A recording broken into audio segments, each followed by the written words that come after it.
to the plot. I'm here. It's Tuesday the 20th of February and it's about 11:30. Just been and done some errands and now I'm going to do a little bit of planting. I bought some herbs yesterday. I went to the garden centre with my parents and yeah, so I've got some herbs to plant out, which I'm going to do. So, and I also need to cut down my raspberries because they are autumn fruiting raspberries and now is the time to cut them down. Okay, so here we are. So these are my autumn fruiting raspberries. I didn't plant them, but I know they're autumn fruiting because they were fruiting in autumn.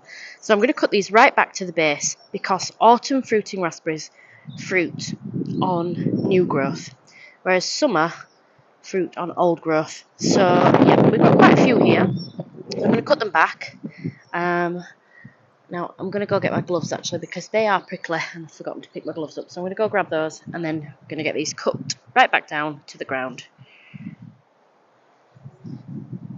Okay, that's done.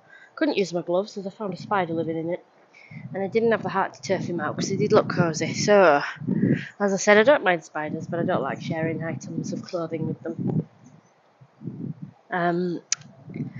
Yes, good job for February to sharpen your tools because my secateurs couldn't get through it.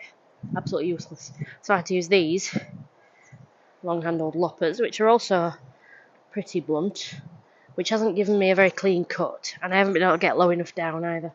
So we'll have another go at getting them stems just a bit lower. And then I'm going to get some of these planted up. Look at this. I got a recommendation for you here. This is no way an ad or anything like that. It's nothing, but these are from Home Bargains. If you are new to allotmenting, or if you just need a decent trowel and a fork, these are $1.99 at Home Bargains, and they are really, really good. I've had them before. I've got one at home. I've bought a spare one for home, and I've bought one for the allotment. It's a solid piece underneath this, so they don't snap off or bend. They're just really sturdy, and for $1.99, they're a total bargain. So I totally recommend them from Home Bargains. The brand is Greensword Garden Tools, Worth Garden Products. Really good. So from my little trip to the garden centre yesterday, I picked up some herbs. So I just picked up, these are all the common varieties. So common sage, common thyme, common rosemary and common oregano. The reason I got these is because they will grow to a decent size and hopefully fill out this bed quite soon. I also got some wild garlic because I've always wanted to make pesto from it, and I just love it. Now, I know this will kind of spread, so I'm not going to put it in the ground. I'm going to put it in one of these, in here probably, and then I can take out the herbs at a later date and make another herb bed. But for now, there's only a couple of little pots of little bulbs, so we're not going to get much this year, but in future years, hopefully, we'll get quite a crop of that. So that's what I'm going to do in this bed. I've just ordered some strawberry plants from Marshall's. I've ordered marshmallow. Apparently, they are Raymond Blanc's favourite strawberry, and they're only available from Marshall's. So I've got 30 plants coming, and I'm going to fill 2 beds with those because if they are as sweet and nice as I'm hoping to have a good crop of them. So I'm going to top these up with some of the compost from here. And then I've got some cut and come again lettuce to plant out in the polytunnel. So let's get these herbs planted. Right, so let's just space them out where I want them. So I would like the rosemary to be in the middle. So let's move the oregano to this side. The rosemary is going to be in the middle. Rosemary is going to be quite large. It's going to get up to 1 metre tall. Let's have a look what it says. Yep, grows to 1 metre, 40 inches. So that's quite a decent size. Now, it's not going to get to that size this year, I don't think. But they might be my famous last words, might they? Let's just move the wild garlic for now because I'm not really sure exactly where that's going to be. And then we've got this sage and we've got thyme. Now, thyme's going to be the smallest. That's going to get to about 30 centimetres or 12 inch across and up. And then we've got sage, which I think was 50, I think I saw. Yeah, 50. Now, we are forecast some bad weather, but because these are nice free-draining planters, I think we'll be all right with this. So I've just topped up the compost from the bed that's bounded up behind me, and it took a bit longer than I expected because I couldn't get the shed door open, so I had to use a trowel. So I used a bucket and a trowel, but we got there in the end. So now it's ready to be planted into. So I'm not going to put the wild garlic in here after all, actually, because I was thinking about it. They're a woodland plant. They won't like this bed. This bed's in full sun. So what I'm going to do is I'm going to get a pot, and I'm going to grow them in a pot somewhere, and I'll put them shady. Now, they will spread over time, and I'll have to repot them into multiple pots. I'll find a shady bed for them. This is a south-facing plot, so, you know, there's not a lot of shade. So I'll rethink that one, but I'll leave them in the greenhouse here for a bit. And yeah, I'll think about that one. So let's carry on with this then. Okay, so that's all in now. The sage and the thyme will probably compete for space later on, but I'm going to move that, and I might make another herb bed, maybe in that one. We'll see. I need to sort of think about what I'm going to have and how much space I'm going to need for everything, but they're planted in for now, so they'll put on some good growth. I remember last year I bought a sage and an oregano, and they were just these sort of common variety, and they put on so much growth. I was really surprised by how much. I think the rosemary will be slower growing than that. The thyme possibly too, maybe not. We'll see. But you know what? If things take up too much space, they can be moved, can't they? So there's no disaster.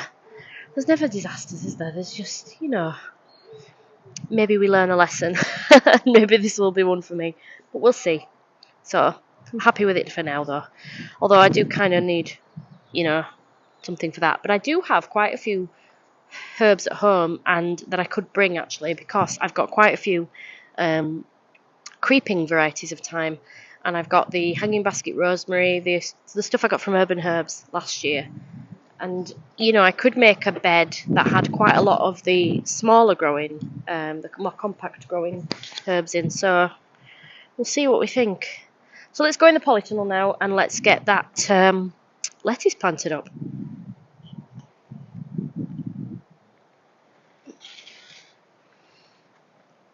Oh, it's so nice and warm in here. So what I'm going to do today is I've got this lettuce that I got yesterday. It's a cut and come again variety. And it's, let's have a look. That's what it's called. Cut and come again.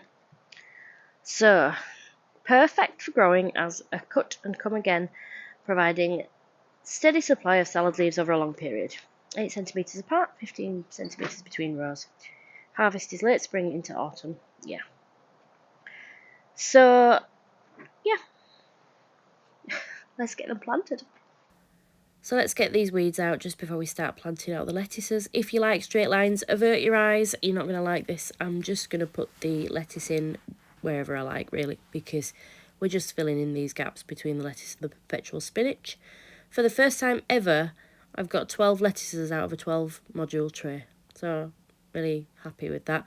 That lettuce front centre is going to get a prune because those leaves underneath are a bit rotten. Well, completely rotten. So, yeah, these lettuce will probably be harvested quite early on in the season because if I leave them in the polytunnel, they're likely to bolt. Let me show you the best thing about this greenhouse. Oh, yeah, that's the best thing. I mean, it's not the only brilliant thing about this greenhouse, but I've got my own tap. You can't see my face, but it looks very smug right now. Just having a little look in the brassica cage. You can see how well my weeding went last year. Not so good. So I have found some. I looked online for Enviromesh, or a version of Enviromesh, and it was 250 quid. So I was like, oh god, I can't do that. I'll turn it into a fruit cage instead. Anyway, I've discovered that the netting I was looking at was just really expensive. So we are going to be putting insect netting on here. This is scaffolding netting, which is fine. But as you can see, there's these big holes around here as well. And it's ripped in places as well. So we're just going to replace it. And hopefully we'll get a good few years out of it. Next month I'm going to be liming these beds. And I say this bed, I am going to I'm going to come down here one day and I'm going to give it another good weed. And I'm going to build I need to get some timber still, but I'm going to build sort of a frame that runs down here. And I'm going to wood chip a path that goes right through the middle, because I don't like it the way it is with, well, I do like it the way it is, but I don't like the lack of order. I need a path, and I need, you know, my brain just works that way. I need order, and just walking on the soil isn't working for me. So I need to get that path in, and it's just going to be a little path that runs to the end, not quite to the end and round, so that it just creates a U-shaped bed. The beds will be big, the path will be small. I want to maximise the space in here because this is the only place I've got for growing brassicas. So yeah, so it was mulched last year, and we'll be liming it next month to counteract the effects of clubroot. So, because this plot has clubroot, and that makes brassicas struggle. So we've got clubroot resistant brassica seeds, and we're liming the beds to raise the pH to make it more alkaline, because clubroot does not thrive in a lime soil. And we'll be sowing and growing the plants on a bit longer, just to make sure they're good, strong, healthy plants when they go in. Just in case you missed the earlier videos when I was talking about that. So yeah, so that's going to happen this week. The weeding's going to happen this week. I don't think the path is going to happen this week, because I've got to get some timber. Okay, so nothing else actually has got done at the plot this week, as my youngest has been ill and she's been in a hospital. She's absolutely fine now. She's recovering, but she's still off school, so nothing is getting done. But this is the reality of allotment life, isn't it? Sometimes life just gets in the way. Dandelions and creeping buttercup. I'm obviously not very good at weeding those out. Also, the door's knackered. I can only open it that wide, and yeah. So getting in and out is not the easiest. So I'm not planting out the beetroot today. I'm going to let it get a bit bigger. Maybe next week I'll plant it out in the polytunnel. The variety is, can you read that? Pablo. Yeah, it is multi-sown in these trays, this module tray. And I'm not going to separate it. I'm just going to plant it as it is, as I do like multi-sown beetroot, because I like to, I find it works really well, and I prefer to harvest beetroot when it's quite small. So yeah, so I think it might be time to go home and get something to eat, because it's 12:30 and I haven't had breakfast yet. So I need a cup of tea, and I need something to eat. And actually, I've got lots of organising to do in the greenhouse still, which is going to be a separate video. So yeah. Oh, I'll show you the garlic. Let's go look at the garlic. Look at it. It's looking good. Very happy. Very happy indeed. I think I get very excited about this garlic because it's the first thing I properly sowed. I mean, I planted the perpetual spinach and the lettuce first, but yeah, I think this is something that's, you know, I've grown it from bulbs and I'm just really excited about it. So yeah, it's looking good. Now, actually, I want your thoughts on this area. So this area, the wood, the timber is more rotten than we thought. So we think we're going to replace these timbers, reuse what we can, but I think we're going to use 6 pallet collars here and change the layout of the paths. Well, we're not going to change it a lot, we're just going to have paths in between, but we're going to put 6 pallet collars in this space. So let me know what you think of that. Now, the area behind me, I like this as it is. However, what I would really love is, obviously we're going to have the fence that I keep mentioning that we still haven't built. I haven't even drawn the plan and submitted it to the secretary of the site to approve yet. So, but once we have a fence, what I would ideally love is a border along the boundary, which we could use these timbers, because these are good timbers, to create like a boundary all the way along there that I would then plant my like fruit bushes in. They would be raised using these timbers, and actually I would probably section one part off to grow blueberries, because you really need ericaceous or acidic soil, ericaceous compost, to grow blueberries effectively. So I would have a separate little section for those, and because I'm facing south here now, I just think a boundary all the way around, and then along here as well, sort of meeting up with that one there where the rose is, so that I could have, you know, things growing all the way around the edge. And then in this area, because this is quite a large, it's the biggest sort of growing area really, Let me zoom out. So my camera won't zoom out while I'm filming, and my microphone battery is dying, I think, so it keeps turning itself off. So I'll see how much I can get done of this. So yes, if I had the boundary around the end, then the border around the boundary rather, I would then have smaller individual beds in this area. Now I like things how they are, but there's quite a bit of space at the end here, like where I was pruning the raspberries from the other day, earlier, sorry.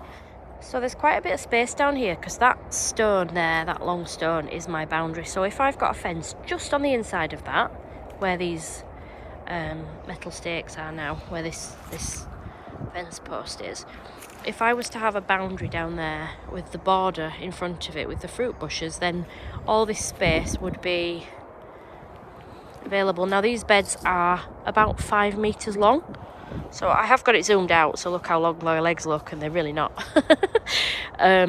So yeah, 5 meters by 8 meters this way. I'm not stood right at the back of the wall, but 5 by 8. So I think we could get quite a lot of like pallet collar size beds in here. Now the timbers, I mean, these are tannalised timbers, so they are good, but they're not going to last forever, and I know pallet collars are certainly not going to last forever. But they're about my budget at the moment, and we would do what we could to reuse as much of this timber as possible. This might not be a job for this year though, because we've got so much to do this year already. But the thing is, I've bought some rhubarb and I've got some seeds for globe artichokes, and I really want to start off my perennial vegetables this year if possible, and fruit bushes. So it's, you know, it's, do we have time to do it this year? Are we missing a year of potential growth on things like rhubarb that you can't harvest in your first year, and artichokes as well?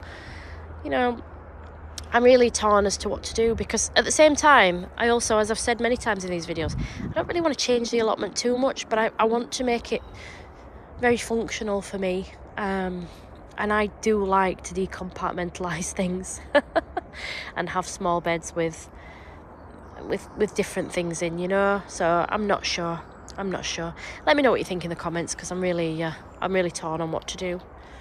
So yes, I better put these wild garlic, bouncing everywhere here. I better put the wild garlic in the greenhouse and get back home. I can't have nice things. I just can't have nice things. I was just filming, waffling on like I do, and I realised that the microphone's flashing all the time, thinking it's low battery. No, there's no receiver in the bottom end of the phone. So I've just had a look round and I found it in the polytunnel, and it's all bent out of shape.